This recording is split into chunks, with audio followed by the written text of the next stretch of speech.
इसका जो पहला क्वेश्चन है हम डिस्कस करते हैं। Which of the following refers to the relaxation of previous government restrictions. 4 option हैं, privatisation, globalisation, disinvestment, liberalisation.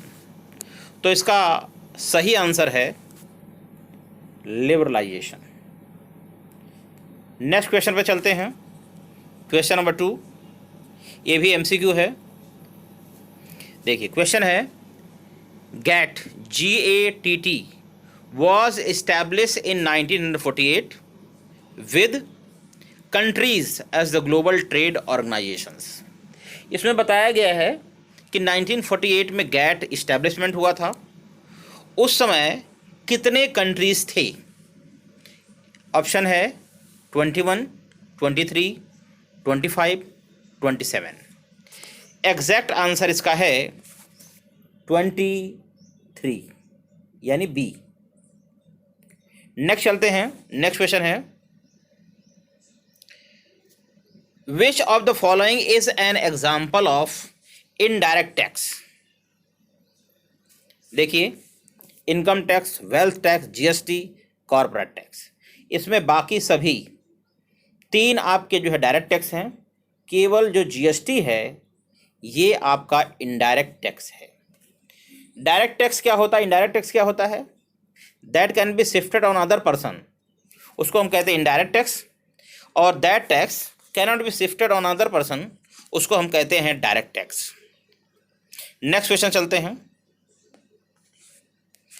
Question है 4th, WTO was founded 1995 as the successor organization to। WTO जो कि 1995 में इस्टेब्लिश हुआ था, उसने किसकी जगह ली? वो किसका उत्तराधिकारी बना? पहला IMF, दूसरा नाबार्ड, तीसरा गैट और चौथा IBRD। इसका जो सही आंसर है वो है गैट। 5th क्वेश्चन पे चलते हैं। क्वेश्चन है, external sector reforms under new economic policy included. External sector का जो रिफॉर्म हुआ था इस न्यू इकोनॉमिक पॉलिसी में, उसमें हम क्या शामिल करते हैं? ऑप्शन है foreign exchange reforms, foreign trade policy reforms, both A and B, और D है नन ऑफ दीज। इसका जो सही आंसर है ये है आपका बोथ। तो कहने का मतलब है कि ये A वाला भी था और B वाला भी था, इसीलिए दोनों को मिला के सही हो गया हमारा C। यानी कि इस न्यू इकोनॉमिक पॉलिसी में जो एक्सटर्नल सेक्टर रिफॉर्म हुआ था उसमें फॉरेन एक्सचेंज रिफॉर्म भी हुआ था और साथ ही साथ फॉरेन ट्रेड पॉलिसी में भी रिफॉर्म हुआ था। नेक्स्ट क्वेश्चन चलते हैं। ये फिल इन द ब्लैंक्स है। क्या दिया हुआ है? Liberalisation and the laissez faire system are terms. इसमें फिल इन द ब्लैंक्स है, इसमें भरना है कि ये जो लिबरलाइजेशन है और साथ साथ में ये जो लेजर फेयर का कॉन्सेप्ट है, क्या दोनों सेम हैं? तो इसका जो आंसर होगा वो होगा डिफरेंट। यानी हम क्या फिल करेंगे? डिफरेंट। ये दोनों सेम नहीं हैं बल्कि क्या है? डिफरेंट है। नेक्स्ट क्वेश्चन चलते हैं। Question number 7, as a financial sector, RBI would fix the interest rate structure for the commercial banks in the country। इसमें 2 ऑप्शन हैं, एक है रेगुलेटर, एक है फैसिलिटेटर। दोनों में क्या फिल किया जाएगा? तो जिस समय RBI इंटरेस्ट रेट फिक्स करता है उस समय वो रेगुलेटर की भूमिका निभाता है। तो इसका आंसर हुआ रेगुलेटर। ठीक है, नेक्स्ट चलते हैं। Question number 8, outsourcing is an offshoot of. Outsourcing किसके वजह से पॉसिबल हुआ है? 2 ऑप्शन दिया हुआ है फिल इन द ब्लैंक्स के लिए, एक है लिबरलाइजेशन और एक क्या है? ग्लोबलाइजेशन। तो इसमें आपको बता दें कि ये आउटसोर्सिंग ग्लोबलाइजेशन के वजह से ही पॉसिबल हुई है। तो यानी यही ग्लोबलाइजेशन इसमें क्या करना है, फिल करना है। नेक्स्ट चलते हैं क्वेश्चन नंबर 9। इसमें दिया हुआ है कि at present fill in the blanks countries are the member of WTO, यानी इस समय हमारे WTO में कितने मेंबर हैं। इसका सही आंसर है 164। कितने हैं, 164 कंट्रीज हैं। क्वेश्चन नंबर 10 की तरफ चलते हैं। Selling off part of the equity of public sector undertakings to the public is known as. ये जो पब्लिक सेक्टर अंडरटेकिंग्स हैं यानी PSUs हैं, पब्लिक सेक्टर जो है इंडस्ट्रीज हैं, उनके एक पार्ट को, उनके जो है इक्विटी यानी शेयर के पार्ट को बेचना क्या है। दो ऑप्शन दिया हुआ, प्राइवेटाइजेशन, डिसइन्वेस्टमेंट। तो अगर पूरी की पूरी कंपनी बेच दी जाती तो उसको हम कहते हैं प्राइवेटाइजेशन, लेकिन केवल शेयर्स के कुछ पार्ट बेचे जा रहे हैं इसलिए उसको कहते हैं डिसइन्वेस्टमेंट। नेक्स्ट चलते हैं question number 11। Financial sector reforms led to the origin of private banks. True false है, सही है क्या गलत है, ठीक है। तो इसका हमारा ऑप्शन हुआ ट्रू, ये बिल्कुल सही है। जब फाइनेंशियल सेक्टर रिफॉर्म हुआ उसके बाद से ही प्राइवेट बैंक इंडिया में जो है एग्जिस्ट करने लगे।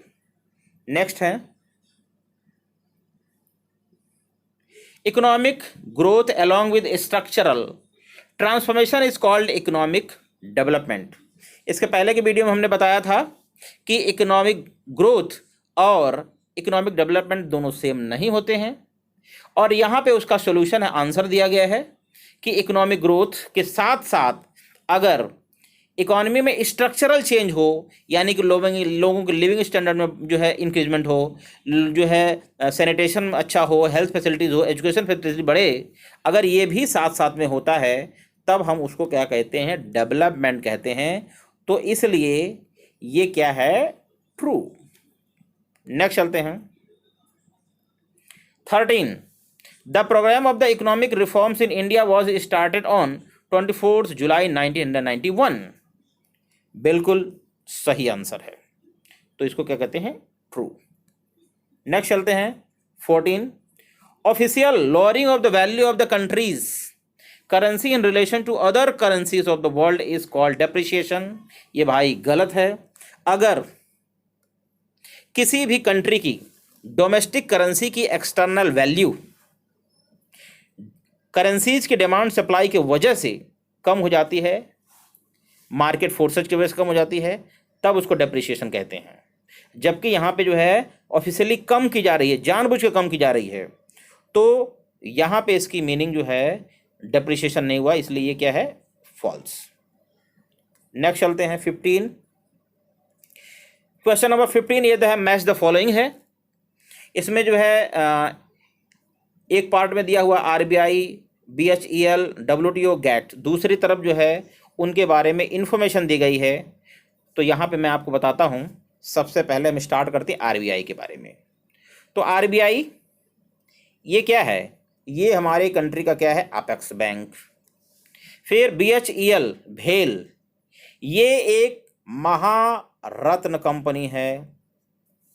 और WTO, ठीक है, ये founded in 1995 to promote international trade by the reducing the trade barriers, यानी इसका हो गया फर्स्ट।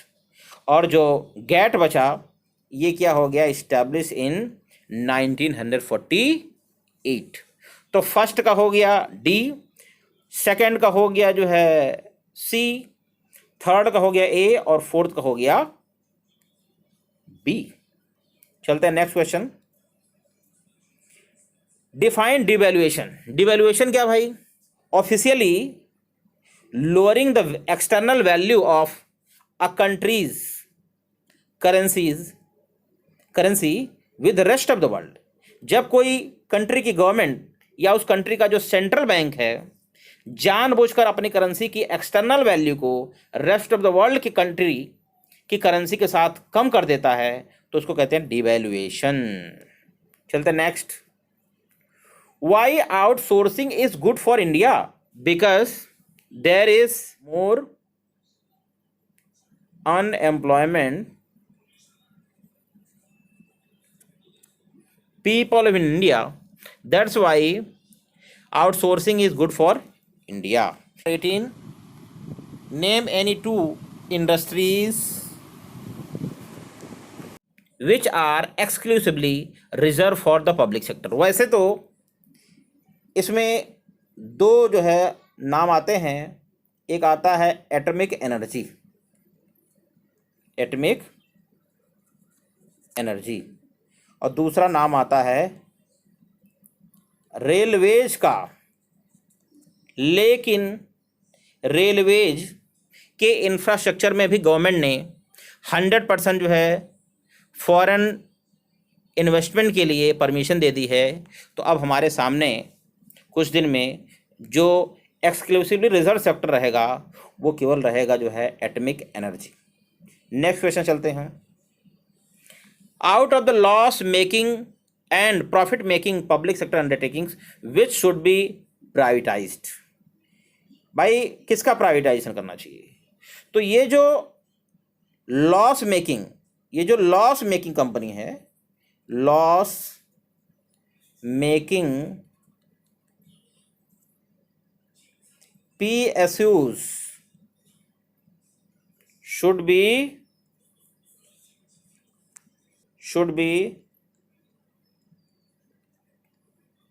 privatized। ये जो प्रॉफिट मेकिंग कंपनीज हैं इनका क्या करना चाहिए? इनका करना चाहिए अपग्रेडेशन, इनका करना चाहिए modernisation, so that they can compete with the foreign companies, foreign industries. Next question. What is outsourcing? Outsourcing क्या है? Outsourcing is a system. Outsourcing is a system of hiring business services from the outside world. From the outside world। क्या मतलब है? इसका मतलब है कि outsourcing एक ऐसा सिस्टम है जिसमें एक कंट्री अपनी बिजनेस सर्विसेज के लिए वर्ल्ड के बाकी कंट्री से लोगों को क्या करती है? हायर करती है। तो आज के लिए इतना ही। जय हिंद।